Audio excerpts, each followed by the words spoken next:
Investigations, inconsistent enforcement of policies, unfair punishments. All of these are allegations against the NOPD's Public Integrity Bureau, the branch of the department that is in charge of policing its own. As we uncover in our newest investigation, when PIB gets a complaint about an officer, some say the outcome all boils down to who you know and who your friends are.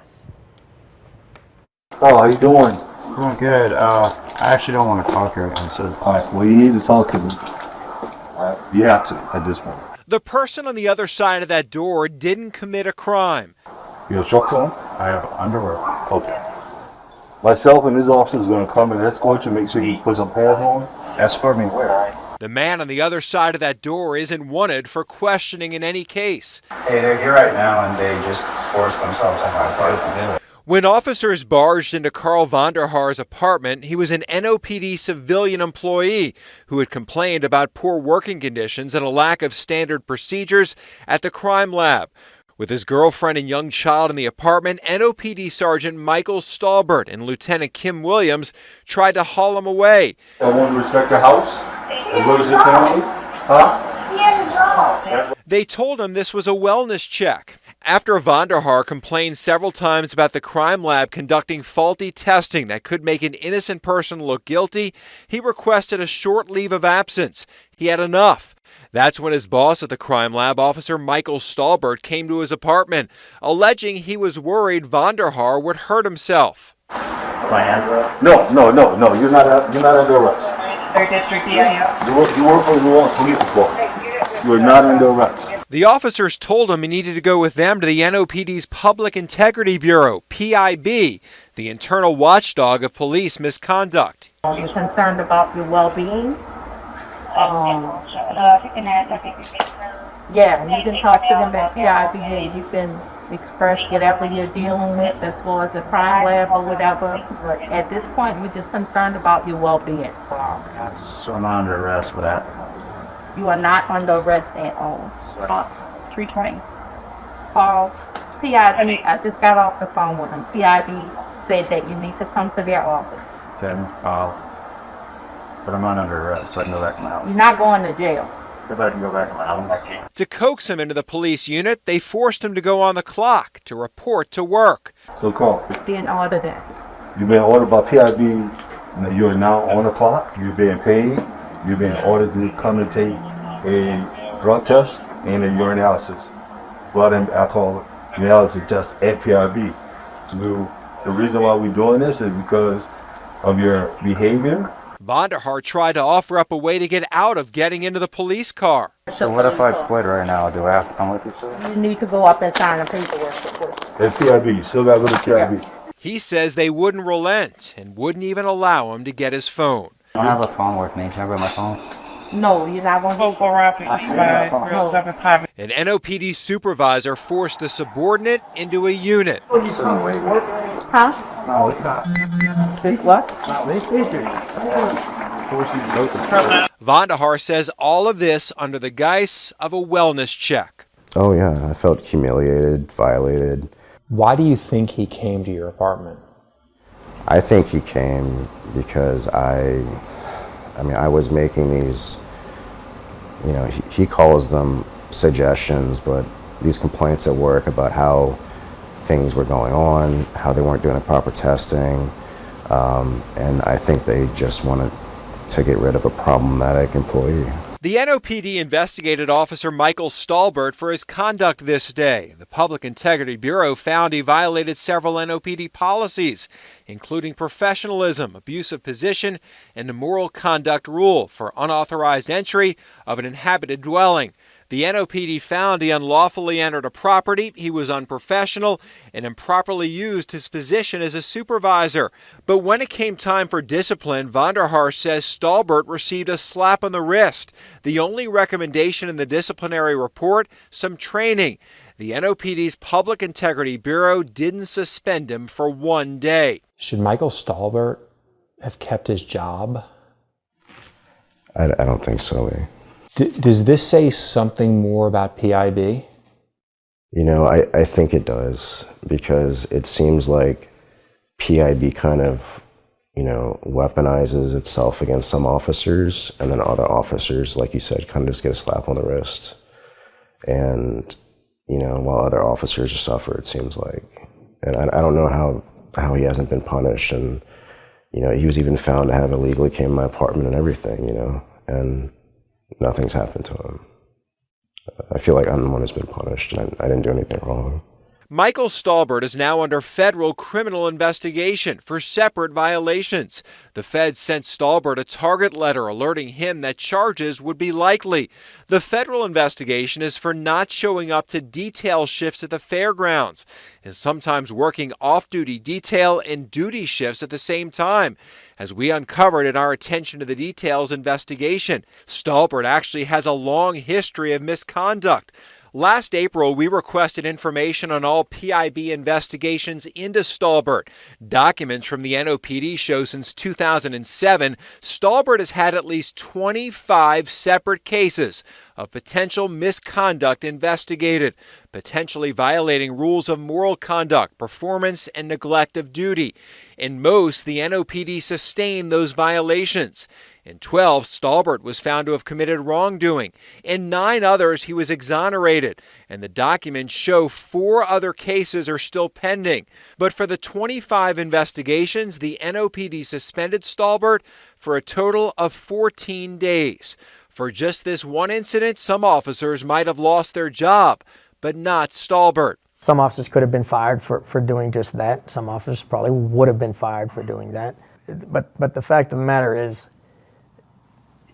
for a disciplinary system to work and to be respected, it's got to be fair. And this system that was employed by the NOPD was anything but. Eric Hessler has represented hundreds of officers under investigation by the Public Integrity Bureau. He says investigations and sanctions are unfair, inconsistent, and Hessler says that is the top reason the NOPD has seen officers flee from the force.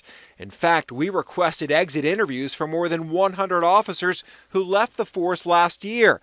Many had complaints about PIB. A few writing, the officers are punished for no reason and sometimes targeted by supervisors. I am leaving and following my law enforcement career elsewhere over aggressiveness from PIB. Extreme policies and discipline with PIB. You believe the majority of officers have left because of the Public Integrity Bureau? I think for a majority of the officers that are leaving, that is a primary concern. And that's supported by the NOPD's own surveys. And are they leaving because unfair treatment that's not consistent? Both and more. And they're seeing the unfairness. It's pretty obvious. It has been in the past. It's been very obvious that different officers get treated differently for doing the same things. In many instances, somebody does something worse than another person is treated more harshly than the person committing more egregious infraction. Is it who you know? I believe that typically it's who you know. Unfortunately, I do believe that. Hessler isn't currently involved in Vonderhaar's case, but in a separate case did defend Officer Jonathan Michalak in a PIB investigation that could have cost Michalak his career.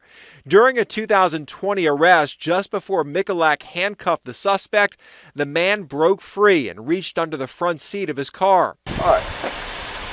Just plain view, you look like you got some stuff in the car. Who, me? Yeah. So. Look, I'm gonna read you your rights real quick. Don't do it. Stay, bro. Get out! Get out! I'm nothing. Get out! Michalak deployed his taser and restrained the driver.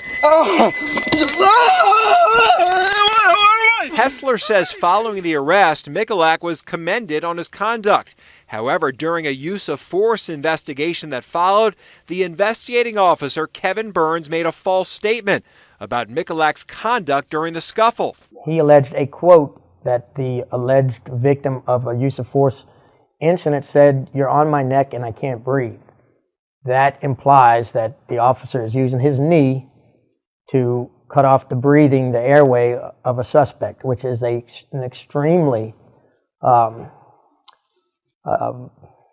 harmful allegation when you're investigating an officer for use of force.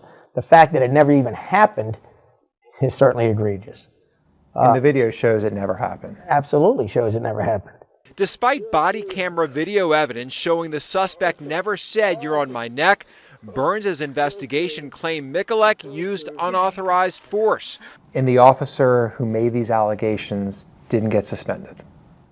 We didn't even get a sustained complaint. Instead, got promoted to captain. Correct. In another case, Hessler also says PIB tried to get around its own rules in an investigation involving Commander Octavio Baldassaro. In August of 2019, someone filed a complaint against Baldassaro.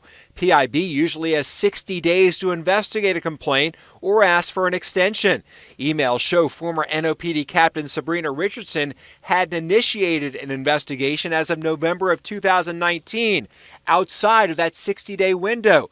To get around it, Richardson tried to claim she was assigned the investigation on January 27, 2020, more than 5 months after she received the complaint. So she was trying to say she received it in January so she wouldn't have been out of that 60-day window?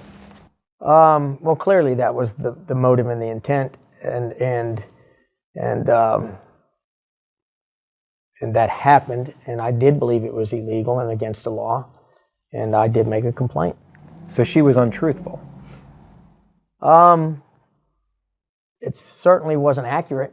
Hessler says under new head of PIB Keith Sanchez and interim NOPD Superintendent Michelle Woodfork, he is seeing signs problems of the past might change.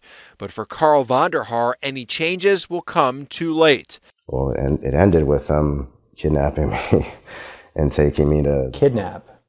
Yeah, I would say it's a kidnapping. A PIB investigation into the other officer, Kim Lewis Williams, also found wrongdoing and recommended an 11-day suspension. It's unclear if she ever actually served that suspension. Vonderhaar is now involved in a civil rights lawsuit against the NOPD. He's unable to find any meaningful work, instead spending much of his time in this room, where his boss took him away. I've tried to find other jobs in forensics, but you know, I've had interviews, like 4 or 5, and I haven't gotten any jobs. And I always wonder, like, is that because I decided to say something, just to speak up about it? You know, like, you know, I feel like trying to defend myself has been more problematic than just not saying anything at all. Yeah, it's been hard. We reached out to the NOPD for an interview and asked specifically about the cases involving Michael Stolberg, Kevin Burns, and Sabrina Richardson. In a statement, the department's public information officer wrote the New Orleans Police Department's command staff has been restructured under the leadership of Superintendent Michelle Woodfork. One of Superintendent Woodfork's core objectives is to be fair to all members of the New Orleans Police Department. As we continue to progress forward, the department will be consistent in producing equitable results. Meantime, Carl Vonderhaar says once at the drug testing facility, he was led to believe the only way he could go back home was to resign on the spot, so he did. He recently got his personnel file, which claims he resigned under investigation.